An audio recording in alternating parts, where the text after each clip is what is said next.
Hey guys, welcome back to my channel. Today we're going to be going over the planes of correspondence for the Kybalion. Please make sure you hit the like and subscribe. Join the family. Come on guys, let's build this channel up so that we can have like-minded communities come together and we're able to get through the day one day at a time, manifesting, living, loving, and being our best and higher selves, right?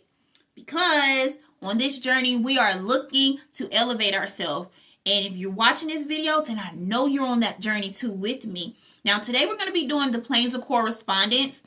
Please make sure you're taking your notes. Get your pen and paper out. Read along with me. I will have the words and stuff up on the screen so that you can see exactly what it is that I'm reading if you do not have the book. And also remember to become your higher self, you are going to need to try. You got to work at something, right? You're going to need to try a little bit. You're going to need to see what works and see what sticks.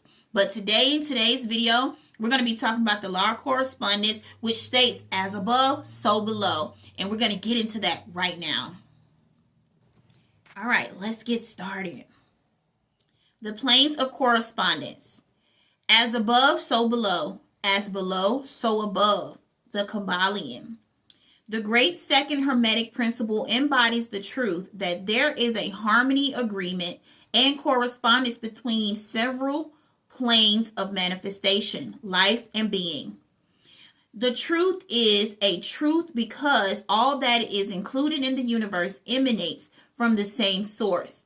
The same laws, principles, and characteristics apply to each unit or combination of units of activity, as each manifests its own phenomena upon its own plane or upon the plane. For the purpose of convenience, thought, and study, the Hermetic philosophy considers the universe may be divided into three great classes of phenomena, known as the three great planes, namely, 1, the great physical plane, 2, the great mental plane, 3, the great spiritual plane.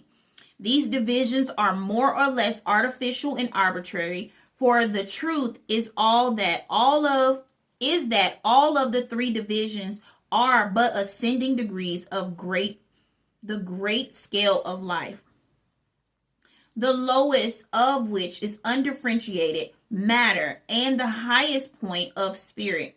And moreover, the different planes shades into each other, so that no hard or fast division may be made between the higher phenomenon or the physical or the lower of the mental, or between the higher of the mental and the lower of the spiritual. In short, the three great planes may be regarded as three great groups of degrees of life manifestation. While the purpose of this little book do not allow us to enter an extended discussion or explanation of the subject of these different planes, still we think it well to give a general description of the same at this point.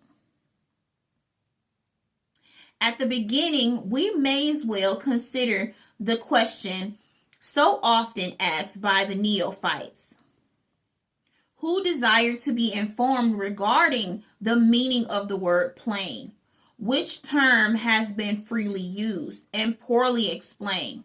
In the recent works upon the subject of occultism, the question is generally about as follows. Read that again. The question is generally about as follows. Is a plane a place having dimension, or is it merely a condition or state? We answer no, not a place, nor ordinary dimension of space, and yet more than a state or condition. It may be considered that a state or condition, and yet the state or condition is a degree of dimension in a scale subject to measurement. Somewhat paradoxical, is it not? But let us examine the matter. A dimension, is a measure in a straight line, relating to measure, etc. The original dimensions of space are length, breadth, the height, or perhaps length, breadth, height, thickness, or circumference. But there is another dimension of created things, or measure of a straight line, known to occultists and scientists as well. Although the latter have not yet applied the term dimension to it, the new dimension, which, by the way, is much speculated, the fourth dimension, is the standard used to determining degrees or planes. The fourth dimension may be called the dimension of vibration. It is a fact well known to modern science, as well as the Hermetists, who embodied the truth of their third Hermetic principle, that everything is in motion, everything vibrates, nothing rests. From the highest manifestation to the lowest, everything and all things vibrate.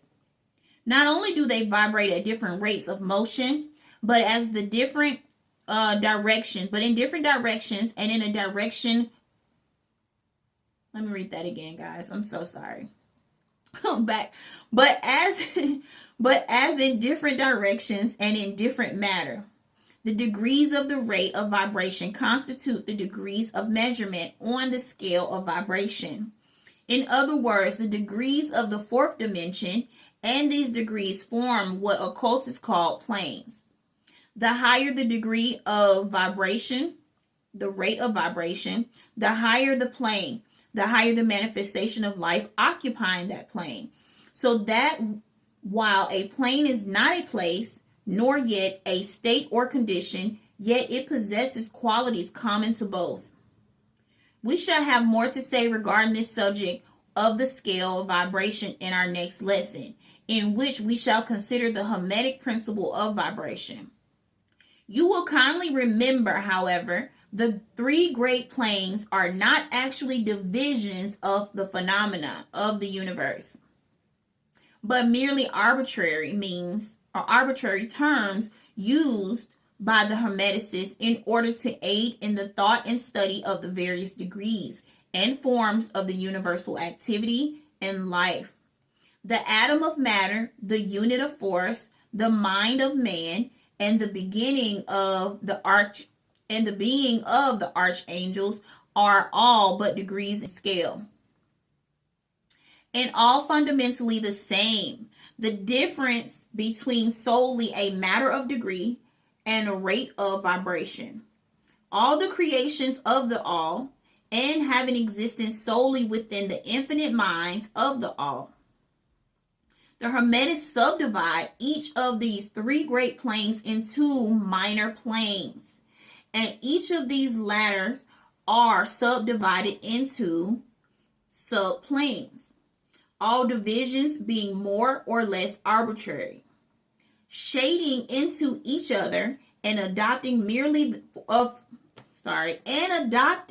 merely for convenience of the scientific study and thought. The great plane and its 7 minor planes is the division of the phenomena of the universe, which includes all that is related to physics or matter of things, forces and manifestations. It includes all forms that which we call matter and all forms that which we call energy or force. But you must remember that the Hermetic philosophy does not recognize matter as the thing in itself or as a separate existence, even in the mind of the all. The teachings are that matter is but a form of energy. That is, energy at a low rate of vibration of a certain kind. And according to the Hermeticists classify matter under the head of energy, and to give to it 3 of the 7 minor planes of the great physical planes. These 7 minor planes are as follows: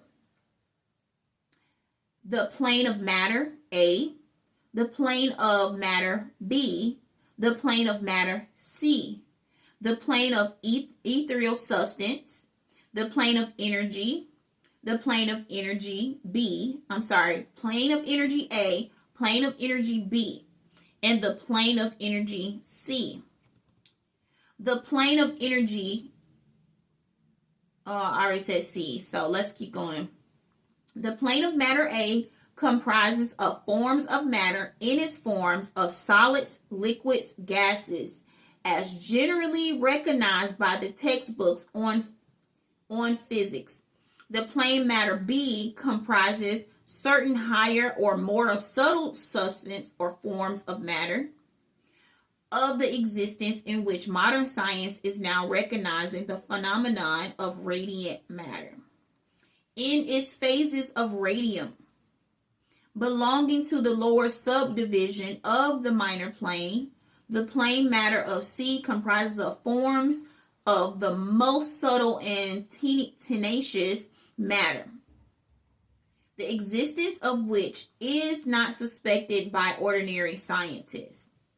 The plane of ethereal substances comprise that of which science speaks of as the ether, a substance of extreme tenuity and elasticity, pervading all universal space and acting as a medium for the transmission of waves of energy such as light, heat, and electricity, etc. This ethereal substance forms a connecting link between matter, so-called, and energy, and partakes of nature of each. The Hermetic teachings, however, instruct that the plane has several subdivisions, as have all the minor planes, and that in which effect there are 7 ethers instead of but one.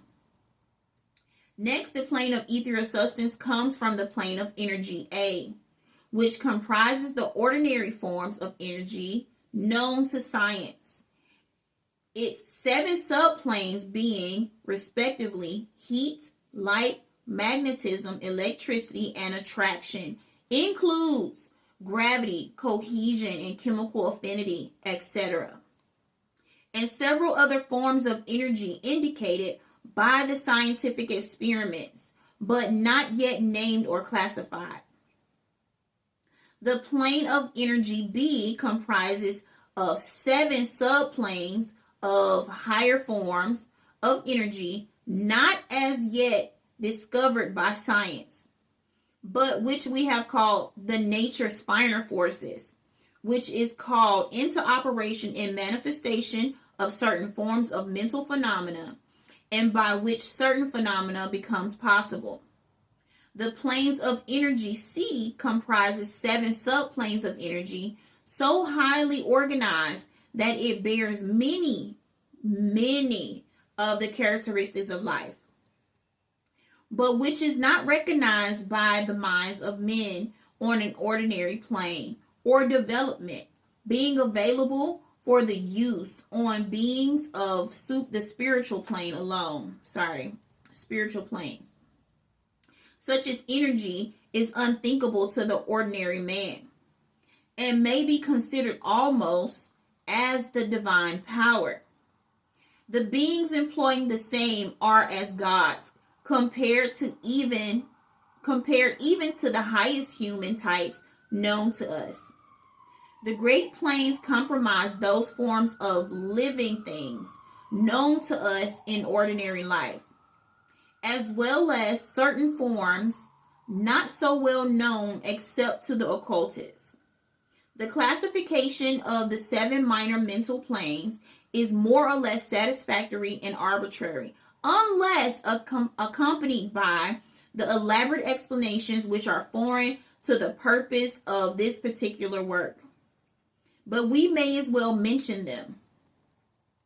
They are as follows: the plane of mineral mind, the plane of elemental mind, A, the plane of plant mind, the plane of elemental mind, B, the plane of animal mind, the plane of elemental mind, C, and the plane of human mind.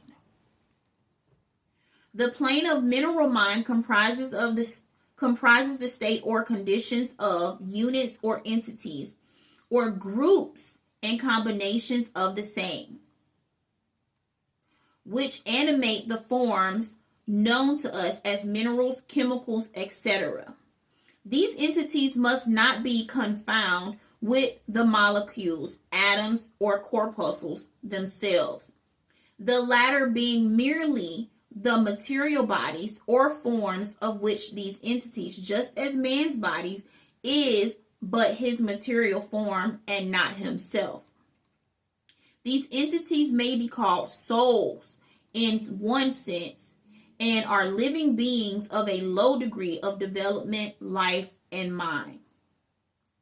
Just a little more than the units of living energy, which comprise the higher subdivisions of the highest physical plane. The average mind does not generally attribute possessions of the mind, soul, or life to the mineral kingdom, but all occultists recognize the existence of the same. The modern science is rapidly moving forward to the point of view of the Hermetics in this respect. The molecules, atoms, and corpuscles have their loves and hates, likes and dislikes, and attractions and repulsions, affinities and non-affinities, etc. And some of the more daring of the modern scientific minds have expressed the opinion that the desire and will, emotions, and feelings of the atoms differ only in degree from those of men. That's powerful to know. We have no time or space to argue this matter here. All occultists know it to be a fact that others are referred to some of the more recent scientific works for the outside collaboration. There are usually 7 subdivisions to this plane. The plane of elemental mind A comprises of the state or conditions and degrees of mental and vital development of the class of entities known to the average man, but recognized to occultists. They are invisible to the ordinary sense of man, but nevertheless exist and play their part to the drama of the universe. Their degree of intelligence is between that of which the mineral and chemical entities on one hand and of the entities of the plant kingdom on the other hand. There are 7 subdivisions to this plane also. The planes of a plant mind in its 7 subdivisions comprise of the state or conditions of the entities comprising the kingdoms of the plant world, the vital and mental phenomena of which fairly well understood by the average intelligent person. Many new interesting scientific works regarding the mind and the life in plants having been published during the last decade. Plants have life, mind, and souls. That is amazing to know. As well as have the animals, man, and Superman. I think that's so cool to know about the plants having a life, a mind, a soul. We don't really think like that when we're cutting the trees down, when we're just stumping all over things and spraying poisons and doing all these other things. Like even the plants that we have in our home, I think we use them to the benefit in which we are supposed to use them, I guess.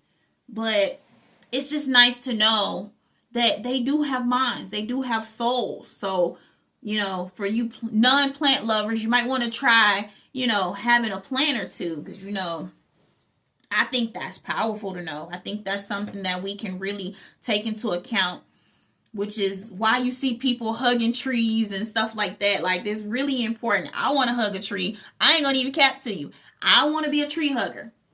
It is what it is, okay? But I just find the connection to nature being something that is so profound for me. So even when I'm out meditating in the yard, it feels amazing to me, okay? You might want to try that if you haven't. Okay, the planes of elemental mind B. In its 7 subdivisions comprises the state and conditions of a higher form of elemental or unseen entities, playing their part in the general works of the universe, the mind, and life, which forms a part of the scale between the planes of plant mind and the plane of the animal mind. The entities partaking of both, I'm sorry, the entities partaking of nature of both, in the nature of both. The plane of the animal mind, in its 7 subdivisions, comprise the states and conditions of the entities, beings, or souls animating the animal form of life, familiar to us all. It is not necessary to go into details regarding this kingdom or the plane of life, for the animal world is as from. Okay, mic is back on and everything. Okay, my baby called me. He just woke up out his nap. All right, now let's get back to it. The plane of elemental mind C, in its subdivision, comprises those entities or beings invisible as are all such element forms, which partake of the nature of both animals and human life in a degree and in certain combinations. The highest form are semi-human in intelligence. The plane of the human mind, in its 7 subdivisions, comprise of those manifestation of life and mentality, which are common to man in his various grades and degrees and divisions. In this connection, we wish to point out the fact that the average man of day to day or today occupies but the 4th subdivision of the plane of the human mind. And only the most intelligent have crossed the borders of the 5th subdimension. It has taken the race millions of years to reach this stage, and it will take many more for the race to become or move onto the 6th and 7th subdimensions, right? And beyond. But remember that there have been races before us which have passed through these degrees and then on to higher planes. Our own race is the 5th, which with stragglers from the 4th, which has set foot upon this path. And then there are few advanced souls of our own race who have outstripped the masses and who have passed on to the 6th and 7th subdimension. And some few being still further on, the man of the 6th subdivision will be the Superman. He is the 7th, will be the Overman. Okay. In our consideration, the 7 minor mental planes we have merely referred to as the 3 elemental planes in a general way. We do not wish to go into this subject in detail in this work, for it does not belong to this part of the general philosophy and teaching. But we may say this much: in order to give you each clearer idea of relations of these planes, to be more familiar to the more familiar ones, the elementary planes bear the same relation to the physical planes, to the planes of mineral, plants, animals, and human mentality and life, that the black keys on the piano do not due to the white keys. The white keys are sufficient to produce music, but there are certain scales, melodies, and harmonies in which the black keys play their part. and into which their presence is necessary. They are also necessary in connecting links of the soul condition, entity, states, etc. between the several other planes, certain forms of the development being attained therein. The last fact giving to the reader who can read in between the lines a new light upon the process of evolution, a new key to the secret door of the leaps of life between kingdom and kingdom. The great kingdoms of elements are fully recognized by and all occultists.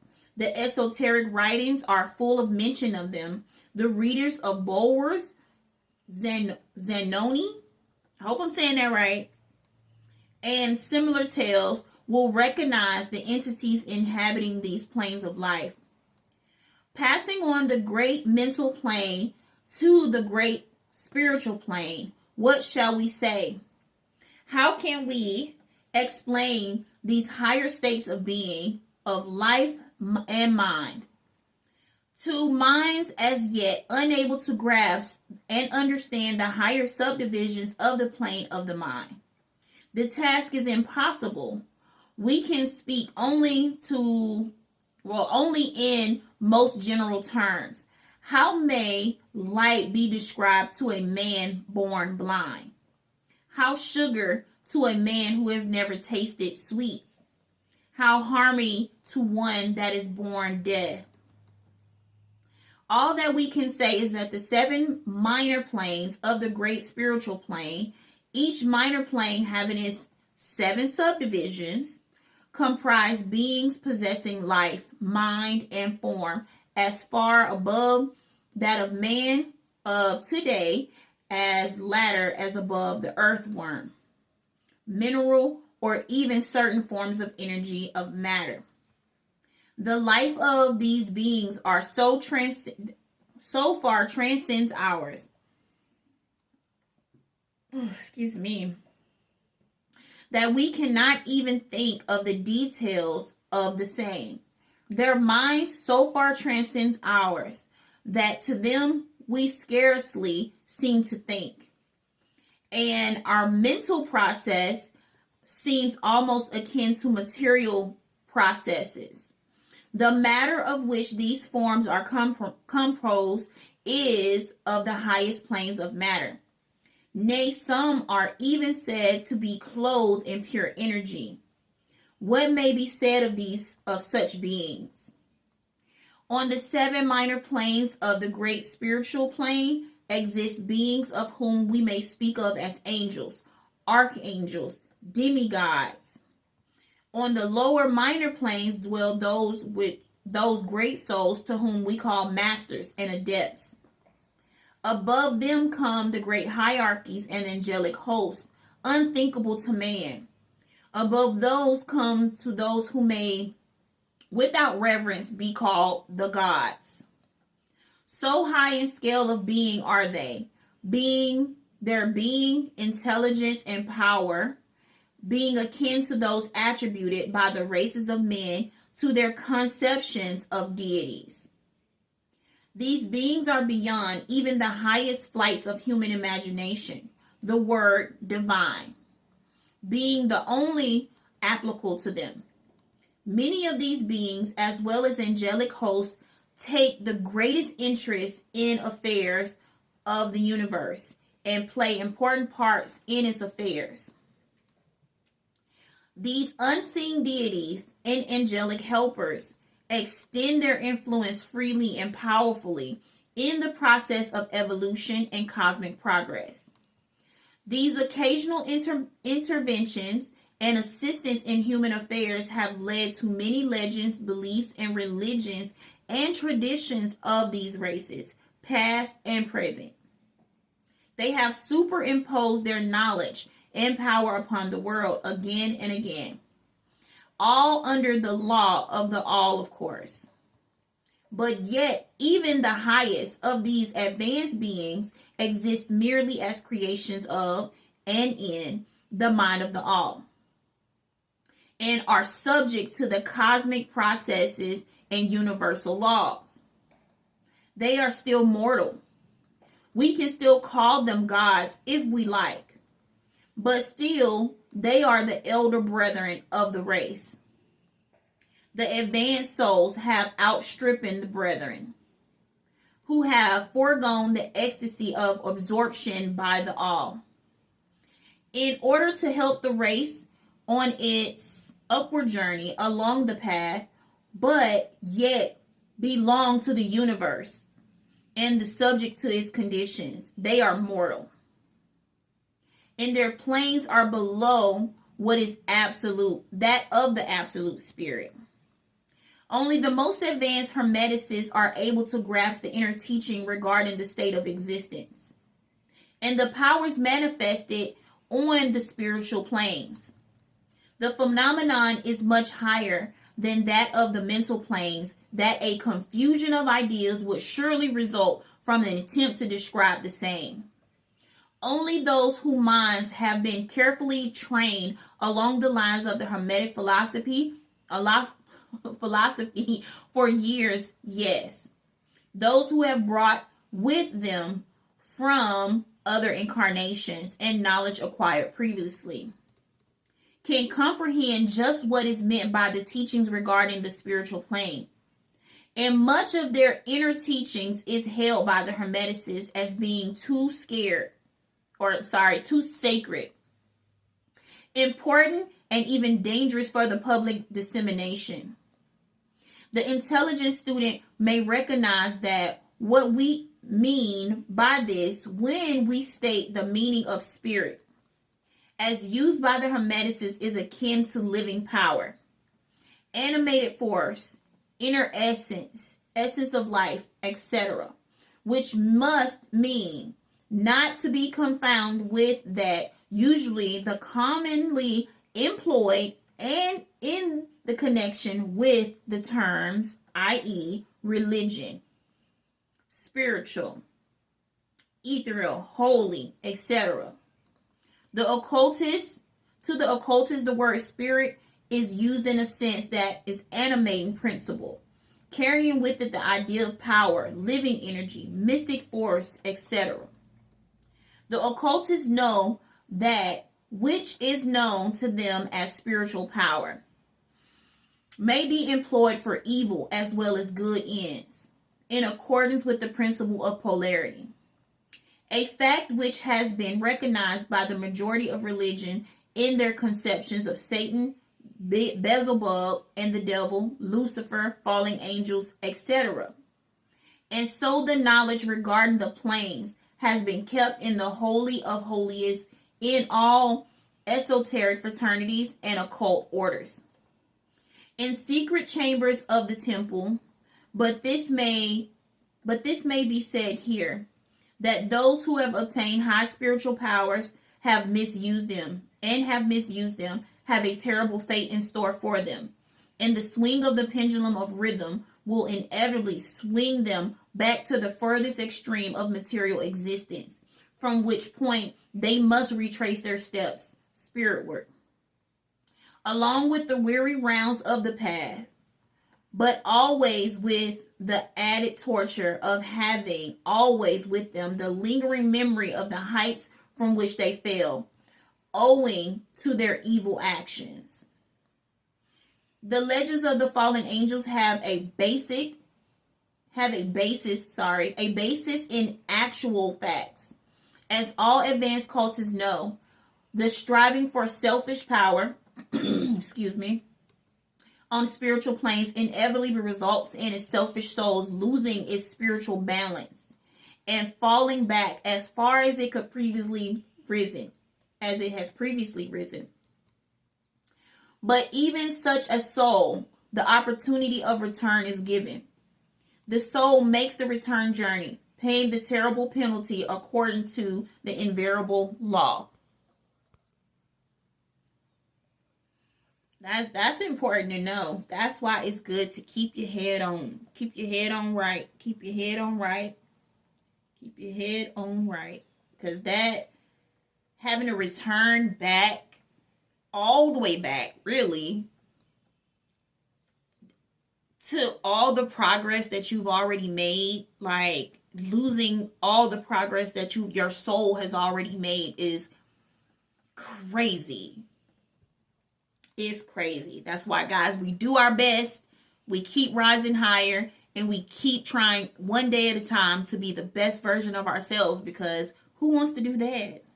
Who want to return all the way back just to have to come back with the lingering idea of all the negative and evil things that were done? You know what I'm saying? Like, that seems very harsh, but I get it. Karma, right? So let's keep going, because we're on the final conclusion part, all right? So we're almost done, guys.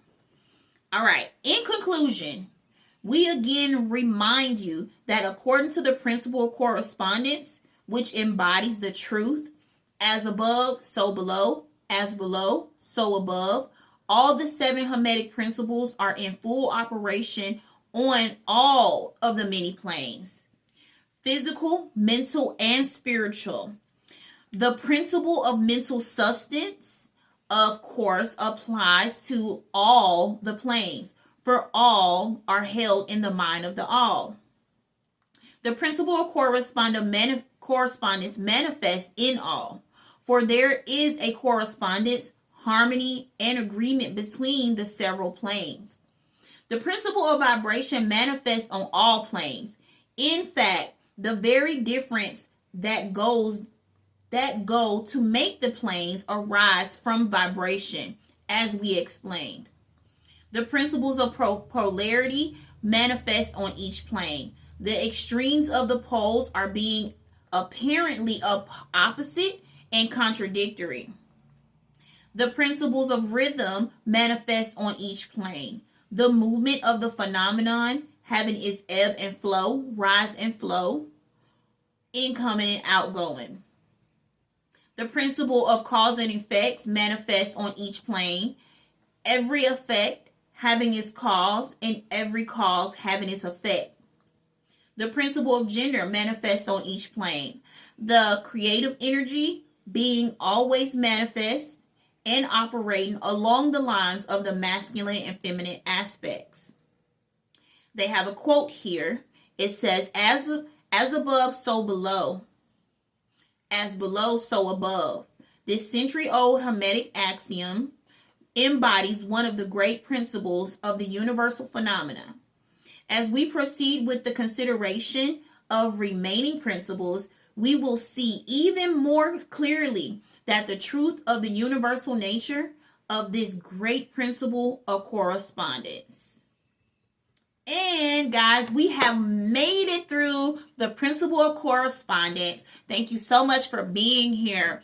Down below, tell me what part stood out to you the most. Leave a comment down below and tell me what stood out to you the most, because it's a mouthful and it's a lot to take in, and it's a lot to know. So you may have to play this video back multiple times. Listen to it while you're working. Listen to it while you're cooking dinner or whatever, so that you can hammer and install all the information that you are seeking to have into your brain, into your consciousness, okay? Because it's a lot of information to unpack. So it's important that we read, or we're listening to it multiple times in order to get it. Now, we all have things that we need to learn while studying this book. Right?